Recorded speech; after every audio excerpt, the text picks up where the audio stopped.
Welcome to Briar Haus Writes. I'm Becky Parker, and today it is my honor to be able to have acclaimed novelist with us today, Miss Janice Daugharty.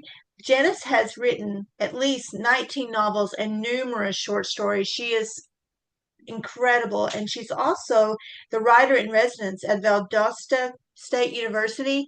Janice, welcome to our program. Thank you.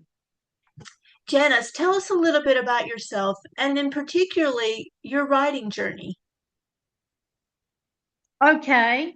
I live in South Georgia. I was born in South Georgia and I've lived here all my life. It's right near the Florida line off of 129, US 129. And I write, or I used to write all the time. I've taken a little break. Janice, you once said that in an interview back in 1999 that I write about what I know. Can you elaborate about that? Yes, I do write what I know and where I know. Um, I write in longhand pretty fast to start the story, to get the story down. And once I get it down, I can take it to the computer and just edit at leisure. So that's my method. But specifically, what do you write about what you know? What does that mean? I write about the things of my background, the I write about the people, the kinds of people that I know. They're my characters. And I I take what I have and make a story. Do you have a particular type of writing process? I know that you said you write in longhand, but do you have any challenges that you face when you write? And if you have those challenges, how do you overcome them? I really don't have a problem with that because I write in longhand and transfer to the computer and I edit it ad nauseum. I edit every line, every word. I edit and the plot may change, but I want to get my story first. Just get the story down. It'll change on editing. It'll change. Your plot will probably change, But but what, that's how I like to do it. tell me about your research process, though. Are all of your novels primarily set in Georgia and in that area? Yeah, yes, I seldom write out of my zone. Um, I and the research. I have to do research, but for the most part, I know where I'm going. I want to get that story as simple as I can, very simply, and then I'll elaborate on it and I do research and I come up with um, a kind of jumble piece. But I know that I'll straighten it out on editing. Janice, do you have anyone in your life that helps you with that process? No, I don't.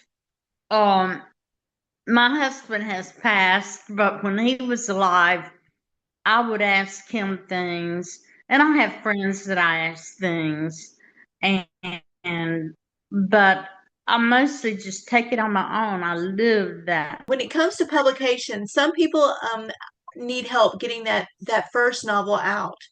Can you tell us what that process was like for you?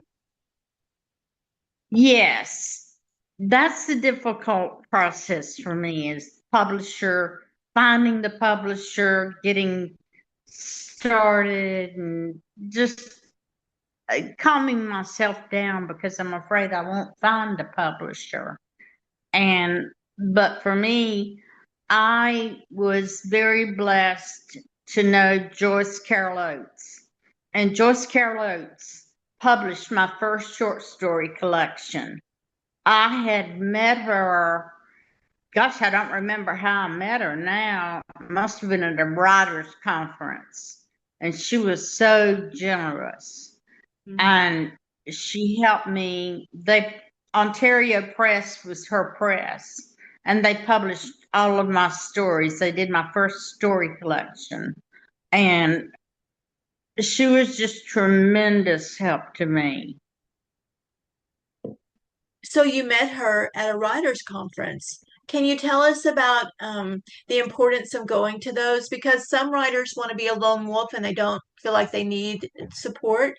Tell us why the writers' conferences are important to you. They're very important, Becky, because how are you going to meet other writers and readers?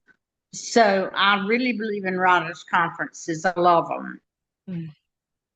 When you get a chance and you're not busy writing, Janice, tell us, what do you like to do as a hobby and interest? I don't really have an interest except to get out on my golf cart and ride around.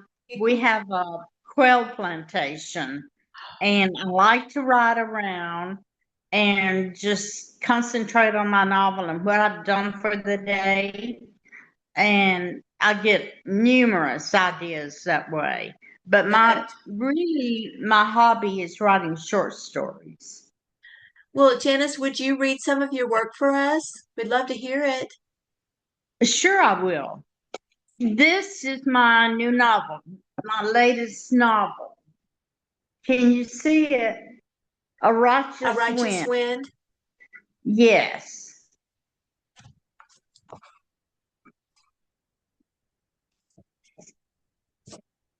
Can you tell us what the novel is about, Janice? Yes. The novel is set during the tribulation period. I'm a Christian and I follow the Bible, and I became very interested in the rapture, the tribulation. And so, of course, a lot of that research came from the Bible. But the novel then just intrigued me, the part of the revelation, and I wanted to set a story with a couple or a family going through the tribulation after Jesus has come, after the rapture. Shelton, napping on the couch in the living room, wakes to a sandpapery kiss on his cheek from their brown bull terrier, pink tongue, bulb eyes, and pop up ears. Hey girl, what's up?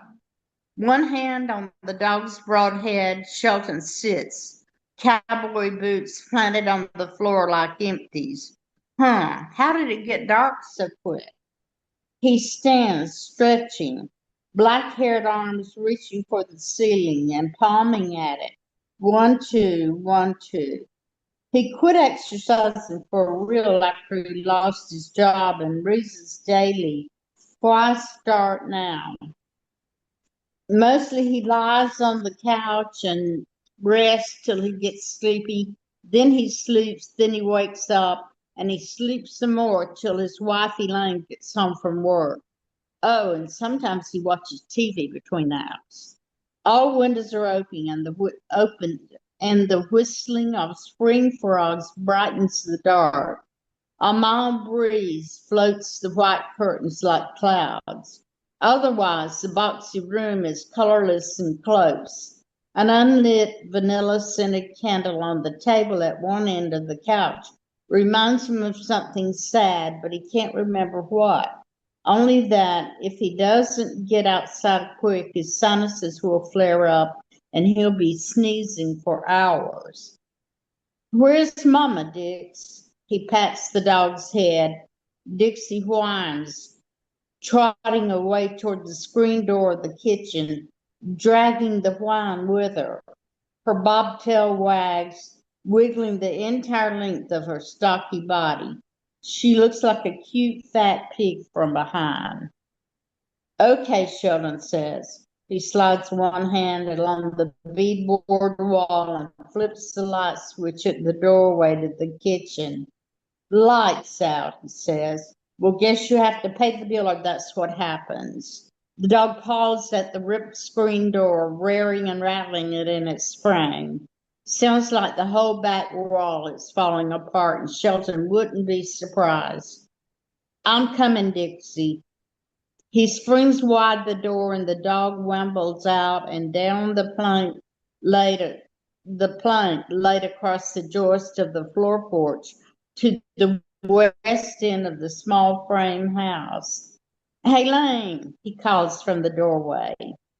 Elaine. Mosquitoes fog around his head with a winding up sound. He waves them away. He can't see the goat shed and pens because of the tumble porch roof blocking his view. A couple of yards away from the porch floor frame. After the roof fell, Shelton had decided to leave the floor and call it a deck.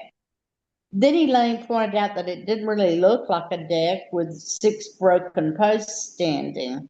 So he tried to kick the post loose, and when they wouldn't budge, he looked for a handsaw but couldn't find one. And of course, there was nothing to do about the post. So he started prizing off the floorboards with a crowbar, giving up on the idea of either deck or porch. Then the weather turned cold and they had to go inside to warm up.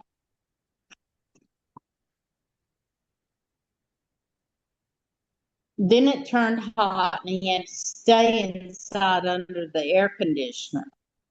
He had lost track of all the reasons why he never rebuilt the porch to something nor reduced the porch to nothing. Regardless, the pile in the yard is a jumble of bent tin sheets and crisscross boards for them to have to walk around to get to the goats. Now he can hear them shifting and blowing against the backdrop of darkening woods, and he can smell them, a puckering smell like skunk, accusing him. Dixie trots back along the plank, whining. Not here yet, huh? Well, let me get my cell out and we'll call her. For some reason, their cell phones seldom work inside and work best from sitting beneath a cell tower.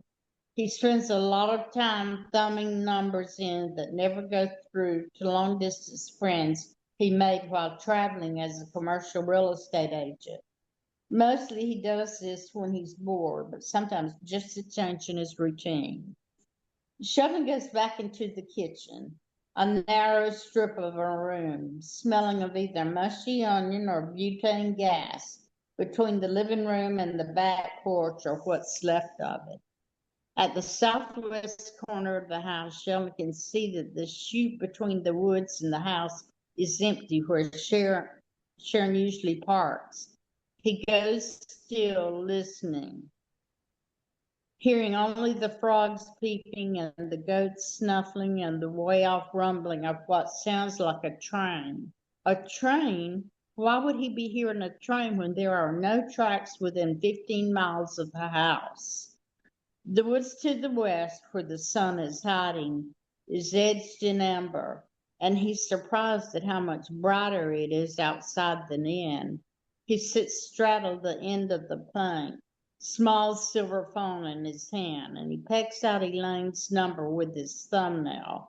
Hum of nothingness, same as inside the empty house with the power off. Don't tell me. He claps the phone shut, slips it into his short gray t-shirt pocket with Emory University on the front. Phone's out too, he says to Dixie, now wandering beneath the rectangles of floor drawers. Small black mosquitoes swarm, light, and bite. He smacks one on his bearded cheek and tries waving them away again. Then, out of habit, he finger combs his fine black hair into a short stub on back of his head, measuring it. He's thinking about growing it out long and wearing it in a ponytail just for the heck of it. His senses feel dull after sleeping. He's not hungry, though he should be. He feels stupefied and soulless, and he can't think what to do with himself until Elaine gets home to jumpstart him. A dark toad hops on the raw dirt, and Dixie hops after it, bumping her head on the termite-riddled rafter. Shelton laughs, and the laugh stretches into a yawn. He stares out the front of the dirt road, looking for headlights on the white sand. His eyes feel grainy and dry, and the longer he looks, the more he cannot determine whether he's seeing lights or sand. There's a tang of smoke on the air, and above the woods in the west, a tail of smoke. Spring and fall timber farmers in the area are always control burning their woods until the EPA comes down on them. Then they pay their fines and stop burning for a while, and then they start all over again. Let's go feed up for Mama. What you say, Dix? When he gets through with the goats, if Elaine's not home, he'll go looking for her. The tires of her old Jeep are way past due for a blowout. And that's the end of the first chapter. Wow. Good job. Um, when you are writing and you're writing that first chapter, do you have like in your mind, are the characters based on anybody that you might have met before, or are they based on just completely fictional people in your head? No, they're always based on somebody I know. I couldn't write from a note card character. So, no, I have to know somebody. Ah, well, Janice, if you could, when this airs, it will be Thanksgiving time. So tell me about what are you most thankful for in your life? I am most thankful for Jesus who died for my sins. Oh, I never grow weary of that. I love Jesus. And so that's what my thankfulness is for. Janice, in, 100 years, what do you think that you would like for your legacy to have been? I would like for my legacy to have been that I worship the Lord and serve Him with all my heart. When you are writing a book and your book goes in publication, do you put it on a website for people to find, or tell us where people can find your work, Janice? Okay. In this case, my latest novel is all my novels are on Amazon. But Okay. in this case, Amazon published this book. And so you can find it there. You can find my other 13 novels there. And my story collections, I have 3 story collections.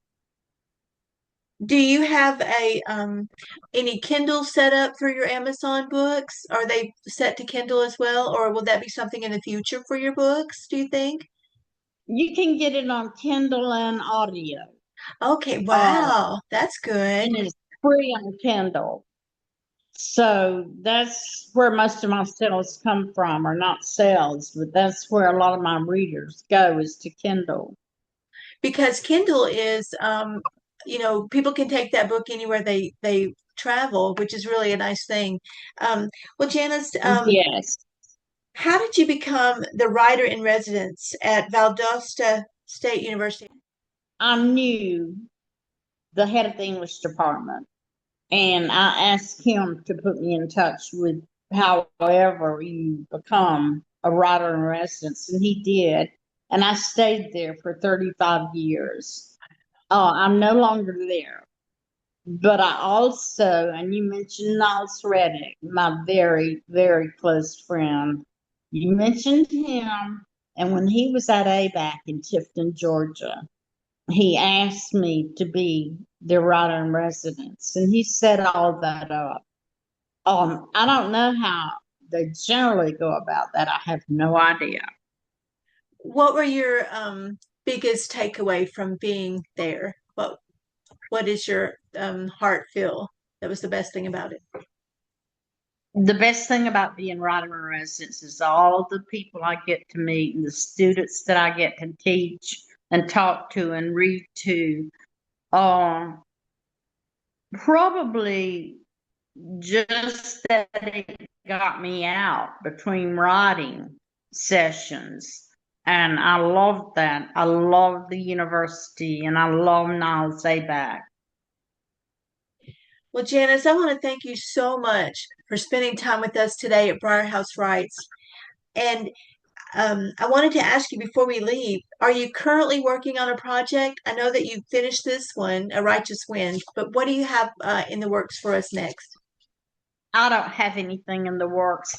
I have written so many novels that are not published that I have them just, there's no need for me to write anything else. So are you moving on getting those published that you've written? I'm thinking about it. It's a little harder than I want to go down that trail again. Ah, Um, when I was with HarperCollins, it was so wonderful just to write and not worry about where my novels were going.